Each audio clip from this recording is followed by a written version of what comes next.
Hai teman-teman, perkenalkan nama saya Benes Regar, saya dari kelas 10 MIA 1 yang bersekolah di SMA Negeri 17 Medan.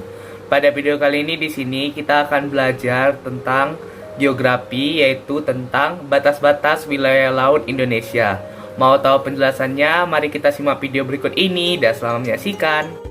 Indonesia adalah salah satu negara kepulauan yang terbesar di dunia, yaitu dengan luas daratan sebesar 1.913.578 km dan luas perairan sebesar 6.315.222 km. Dengan luas perairan Indonesia yang lebih dari 6 juta km itu, artinya Indonesia mempunyai laut yang sangat besar.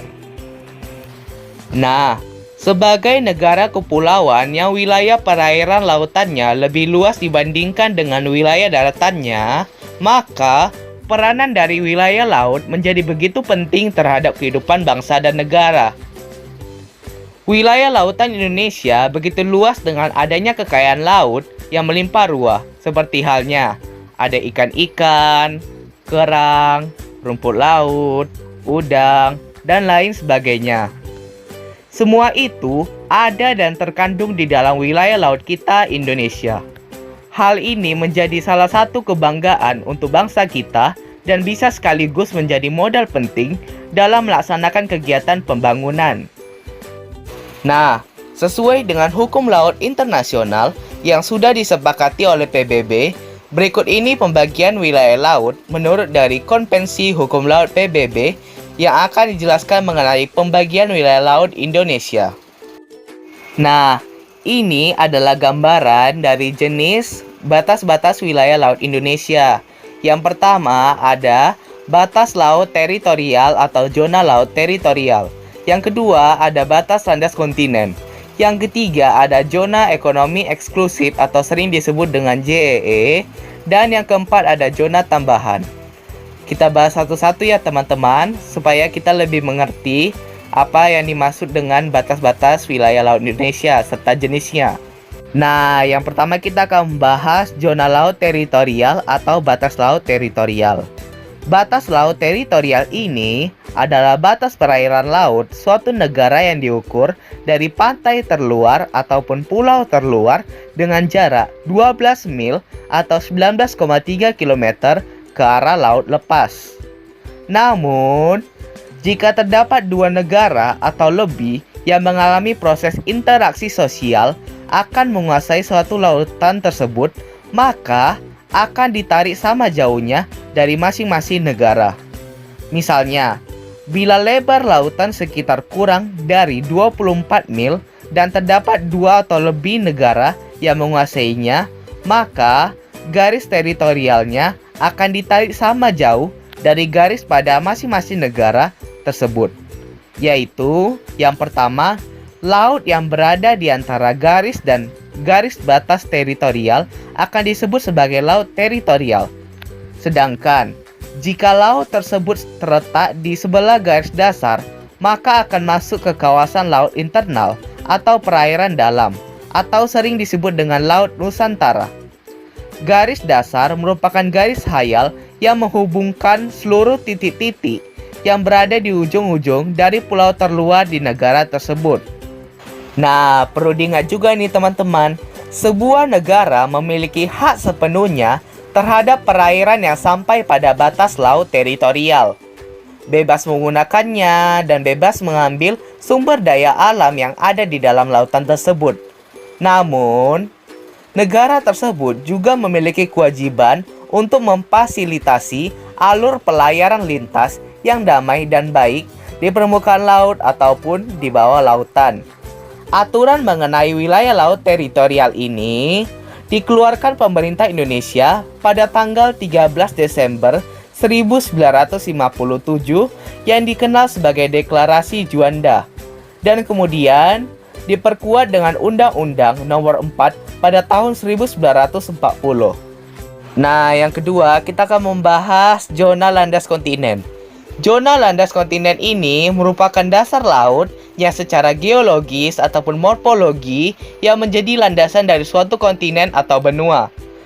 Zona landas kontinen ini juga merupakan kelanjutan dari suatu kontinen atau benua. Kedalaman laut di zona landas kontinen ini kurang dari 150 meter. Indonesia sendiri terletak di dua landasan kontinen, yakni yang pertama, landasan kontinen Asia, dan yang kedua, landasan kontinen Australia. Namun, jika terdapat dua wilayah negara yang posisinya terlalu dekat dan sama-sama memiliki wilayah laut yang ada pada batas landas kontinen ini, maka jarak antar pantai tersebut akan diukur dan dibagi menjadi dua bagian. Yang bagian pertama, kondisi ini dapat ditemukan di Selat Malaka yang kondisinya berada di antara negara Singapura, Malaysia, serta Indonesia. Aturan mengenai batas landas kontinen ini dikeluarkan pemerintah Indonesia tepatnya pada 17 Februari 1969. Yang bagian kedua, pada wilayah landas kontinen ini, negara memiliki wewenang dan hal untuk dapat memanfaatkan ataupun mengambil sumber daya alam di dalam laut tersebut, seperti ikan dan material tambang. Nah, di dalam garis batas landas kontinen, Indonesia sendiri memiliki kewenangan dalam memanfaatkan segala bentuk sumber daya alam atau SDA yang ada di dalamnya, dengan kewajiban dalam menyediakan jalur pelayaran lintas damai. Negara tersebut juga harus bisa menyediakan jalur pelayaran yang terjamin akan segala keselamatan dan keamanannya. Nah, yang ketiga, kita akan membahas zona ekonomi eksklusif atau sering disebut dengan ZEE. Yang termasuk ke dalam zona ekonomi eksklusif atau ZEE ini adalah kawasan yang memiliki jarak 200 mil dari pulau terluar di negara Indonesia. Di kawasan ini sendiri, Indonesia berhak memanfaatkan dan mengambil seluruh sumber daya alam yang ada, mulai dari kebebasan untuk berlayar, hingga bebas menanamkan pipa-pipa bawah laut di dalam kawasan zona ekonomi eksklusif ini.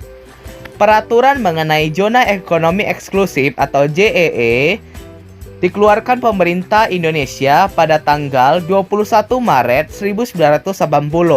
Dengan dikeluarkannya pengumuman ini, maka wilayah lautan negara Indonesia menjadi 2 kali lebih luas dibandingkan dengan sebelumnya. Perkembangan wilayah Indonesia yang mempunyai kapal-kapal asing dari negara luar Indonesia tak diperbolehkan untuk mengambil sumber daya alam yang ada di dalam laut pada wilayah ZEE ini. Bahkan, negara yang bersangkutan dapat memberikan sanksi bagi negara lain yang masuk ke dalam zona ekonomi eksklusif ini. Batas laut yang saling bersinggungan di antara dua negara juga sudah diatur dan disepakati bersama oleh dua negara tersebut. Nah, negara Indonesia sendiri sebagai negara yang memiliki zona ekonomi eksklusif ini tentunya memiliki hak-hak atas peraturan ZEE ini. Antara lain adalah yang pertama, berhak untuk mengeksplorasi, mengelola, mengeksploitasi, dan mengkonservasi sumber daya alam yang ada pada kawasan ZEE tersebut. Yang kedua, berhak untuk melakukan penelitian, pelestarian, serta pelindungan pada kawasan laut tersebut. Yang ketiga, memperbolehkan dan mengizinkan pelayaran internasional yang melalui wilayah ini dan memfasilitasinya dengan berbagai sarana perhubungan laut. Nah, yang terakhir kita akan membahas zona tambahan. Zona tambahan ini merupakan bagian laut yang berada di luar teritorial yang mana Indonesia masih memiliki hak-hak kedaulatan dan kewenangan tertentu pada kawasan zona tambahan ini. Pada zona tambahan sendiri, termasuk sampai batas 12 mil laut yang berada di luar laut teritorial atau sekitar 24 mil yang pengukurannya dari garis pangkal. Indonesia masih memiliki kewenangan untuk mengontrol pelanggaran-pelanggaran yang terjadi pada kawasan tersebut, baik pada bidang bea cukai, karantina, pengawasan imigrasi, kesehatan, keuangan, dan penjaminan pelaksanaan hukum di dalam wilayahnya. Berikut batas dari zona tambahan dari pengakuan secara internasional terbagi menjadi dua. Yang pertama, dengan adanya penetapan batas wilayah zona tambahan ini, negara lain tak bisa menghalang faktor penghambat perubahan sosial budaya, dan memanfaatkan potensi-potensi yang ada di dalam lautan Indonesia. Pemanfaatan ini termasuk pengelolaan kekayaan alam, perlindungan wilayah laut, serta keselamatan navigasi. Yang kedua, apalagi kondisi laut Indonesia berbatas dengan 10 negara sekaligus, seperti Singapura, Malaysia, Thailand, Filipina, Vietnam, Papua Nugini, India, serta Timor Leste. Sehingga aturan batasan wilayah laut sangat perlu ditetapkan agar tak terjadi perebutan wilayah serta sumber daya alam di dalam lautan. Jadi demikianlah pembahasan kita kali ini, yaitu mengenai batas-batas wilayah laut Indonesia. Semoga dapat dimengerti dan dapat membantu, dan jika ada kesalahan kata mohon dimaafkan. Sekian dan terima kasih.